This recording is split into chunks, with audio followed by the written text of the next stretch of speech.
The Lebron 21.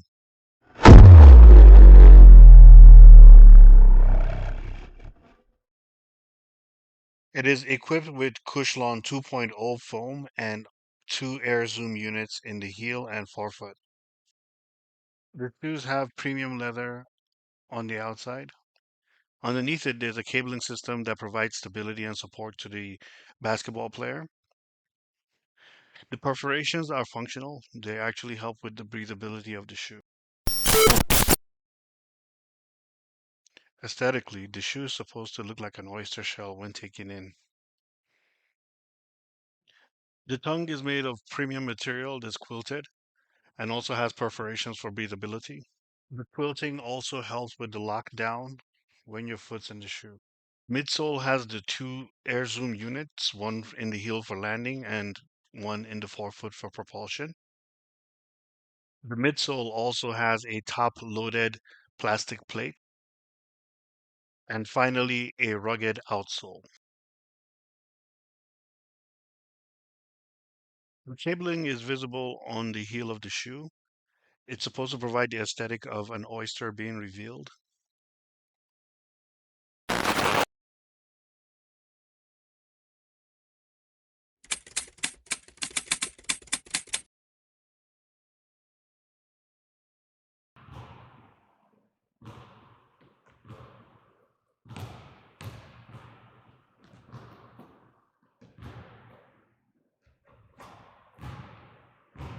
So I start my morning by doing the mic and drill. Whenever I do the mic and drill, if I do it well, I usually have a good arch to my shot. After doing the mic and drill for about 4 minutes, I usually take a step back and then I start working the angles. The whole warm up takes me almost 20 minutes to complete, and then I start my jump shooting drills.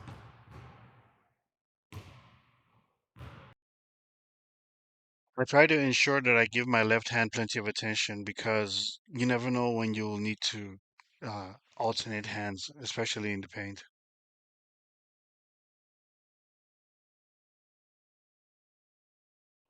So hello. So this is the Jordan. I keep saying Jordan. This is the LeBron 21. That's right. So this is it. It's a wonderful pair of shoes. I like how it feels. I did a video on the Ja Morant, but I didn't do it for my channel. I'm going to get the video from a friend, and we'll put it on my channel later. Um, and I like the shoe. It melds to your foot so well. What surprises me about the shoe is how it feels bulky and clunky, and when you look at it, it does kind of do that. But on your feet, it feels very loose and it feels very light. Um, After the shoot around, I was leaving. Somebody said, "Hey, you want to play ones?" We started playing ones. Next thing you know, more people showed up, so we had a couple of games. I was at the gym at like 4:30 in the morning. I was tired by the time we're playing games. I was happy I was going up and down the court, honestly. But the shoes, the beautiful thing is the shoes held up very well. The shoes were very comfortable as I ran back and forth. Uh, Unlike the John Moran, which I felt started suffocating my toes, this one actually, I did not have any problems with it, even all the way all to the end. I really want to stress. They say they have a zoom unit in the heel, but the foam that it's encased in is wonderful. One of my biggest pet peeves when it comes to basketball shoes is landing. I have bad knees. I have my thigh muscles have problems. Um, so landing is major with me. It's very important. And folks, whenever I landed in the heel of this shoe, or even in the midfoot and the forefoot, it felt great. There was nothing wrong with it. I'm not the fastest guy, so I did not get to experience these bumpers in an extensive way, but I'm glad that they're here. The lockdown was good. It was a very good lockdown. Now they talk about all these perforations, keeping the feet cool and all that stuff. It's winter, so when I got to the gym, my feet were cold. I left the gym, my body was warm, so I didn't really notice anything about the breathability and any of that. I don't plan on using these shoes outdoors because I don't know about the durability of the outsole. It may be very durable. I really don't know, but I don't plan on using it outdoors. Maybe sometime toward the end of next year when nobody really cares about the shoe. But as of right now, I really like this shoe. Like I said, it's a lot snappier than the Kyrie than the Ja Morant shoes. The plate in the midsole, it really does help you explode out. I have to admit, I enjoy playing in this shoe. I was not flying high or anything. Like I said, dude, I was tired. I was exhausted. I was still sleepy. Uh, but I was able to get up and down the court. I went for a couple of layups. I made all of them. I've always been the guy. Okay, this has always been me. If I'm driving and there's someone underneath the hoop, I'll just pull up and put it over top of them. For me, my confidence, it's just a confidence. Okay, it's not real, but you have to have that confidence. My confidence is that anything inside of 6 feet I can make, right? Anything inside of 10 feet I can make. Anything inside of 15 feet, 75% make, right? That's just my head, right? It doesn't work out like that. But anyway, so that's pretty much my experience playing in the shoe. But let's talk about the shoe itself. I like the cabling. Uh, I like the cabling on the shoes, even though it has a purpose. It does look cool. I like the way it looks. Nike says that this is how an oyster shell looks. I'll download a photo and post it somewhere in the screen. And I do remember that the oyster does have it. So this is supposed to emulate what an oyster's shell looks like.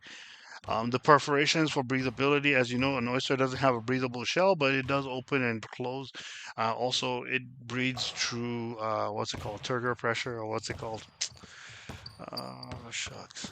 It dissolves oxygen from the water around it. Anyway,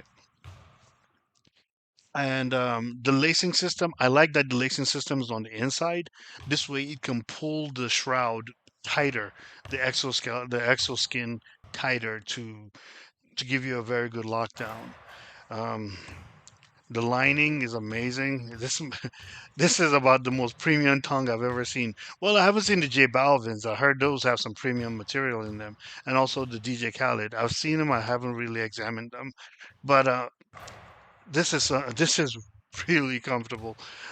There's also, if you look at the body of the, if you look at the body, I'm pointing at the wrong side. Okay. If you look at the body here, you can see that there's even more stuff going on inside. This shoe feels very comfortable on feet.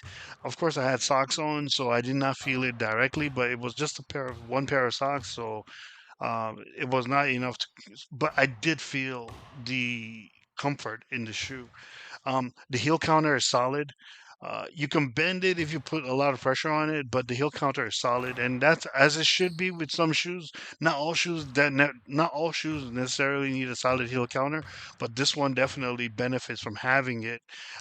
It's not cushioned. There's cushion around the collar, but the heel counter itself is not cushioned. This way, when you have to pull, as in when you're about to take off on your step, it gives you excellent counter so that you're able to gather momentum and go forward. Uh, I did not experience any rubbing around my ankles or anything that gave me irritations or anything. So it's a pass. It passes with flying colors there. Like I said, the tongue is excellent. I don't think it's too high, even though some sneakers are a little lower. I don't think the tongue is too high. I think it's just where it's supposed to be. The lacing system is all the way up until where the toes separate from the metatarsals, the longest bones in the body of your foot, starts to meet the toes, the digits of the toes. So I think the lacing is just perfect. Like I said, when you pull it tight, it gives you a very good lockdown. As I just mentioned recently, the cushioning in the heel material is amazing, especially in the heel right here, man. I'm telling you, um, the Jordan 11 was the first shoe that I jumped in, and when I realized that I was going way too high, I was like, "Oh boy, I'm in trouble." And when I landed, I was like, "Wow, no pain." This comes close. It's not quite it, but it comes close. Like I said, the plastic plate in the midsole, excellent, excellent, very snappy. It helps you go faster, especially if you're able to. If you're a faster player and you're able to actually enjoy the plate in the shoe, you will definitely enjoy this. You see, me, I feel like my level right now is the Precision, Nike Precision, which is not an expensive shoe. It's like a $60 shoe, no plate. The foam is really basic. I like the Precision personally, but this is a very good shoe, especially on a day when when I was feeling froggy. I felt the capsule, the Air Zoom unit in the forefoot actually also helps you. It helps you maintain your momentum as you go from one step to the next. The When you combine the plate and the zoom unit, think about it. You land cushioned, right? You go into the plate and you're pressing hard to go into your toe off, right? You're pressing hard. And the zoom unit does not let you keep pressing it all the way to the ground. It keeps it right here so that you're instead of you having to squeeze down on the foam, you're squeezing down the zoom unit, which propels you out. It's a very good shoe. You can feel how snappy it is underneath your feet when you're running. If you're one of those guys that can go really fast, am I saying that bigs should not wear these shoes? You could probably wear it if you're a big. I like the ankle col. I like having ankle support. I just like it for the excuse me. I just like it for the tactile feel. From what I understand, it doesn't do anything, but at least in my head, I know it's there. Uh, anyway, overall, what do I think about this shoe? I really think it's a wonderful submission. This is a modern shoe, man. Like seriously, in my time, you when I was playing, when I was hooping, uh, if this was around in my time, this would this would this would seem like some rocket. Well, yeah, next generation type stuff, and it is next generation. It's a wonderful shoe, very good shoe. I would say if you enjoyed the John Morant, think about the John Morant uh, with a better toe box area and more responsive. And I know it's hard to say even more responsive for the John Morant one, but this is way more responsive than the John Morant one. If you've played in that, let me see. I wouldn't even compare it to the Luca. I wouldn't come. Gosh, which Jordan would I compare it to? Uh, I would say maybe the 36. The 36 is the one with the little gap, I think. I'm not sure. But either way, let me see. Let me just make sure. Pause. Exactly, the Air Jordan 36. I was right. Um, so yeah, I like this shoe a lot. Uh, it's just like God, I really wish it was. Oh man, folks, this would have if I had this shoe in my day, boy. This is a wonderful shoe. I'm not even gonna lie. If I wish I had a shoe like this when I was coming up. Um, my favorite pair of shoes to play basketball in is Jordan 7. Is the closest thing I would say is it is to this. Just imagine the Jordan 7 with the plate and the zoom unit. Yeah, and the Jordan 11 is one of the first shoes that had the carbon fiber plate, and so the application of the plate is very important. Like I said, man, the Jordan 7 is one of my favorite shoes. When it comes to fitting, to sizing and fit, I would say it's closer to this. But when it comes to snappy and responsive and everything, it's in a category of its own, honestly. It's packed well to the point. It's just spring loaded for explosion. This is a very good shoe. I give Nike kudos for making this shoe. It's a wonderful shoe. Anyway, I hope this was beneficial. Thank you very much for watching. Hope I didn't ramble on too long. Take care.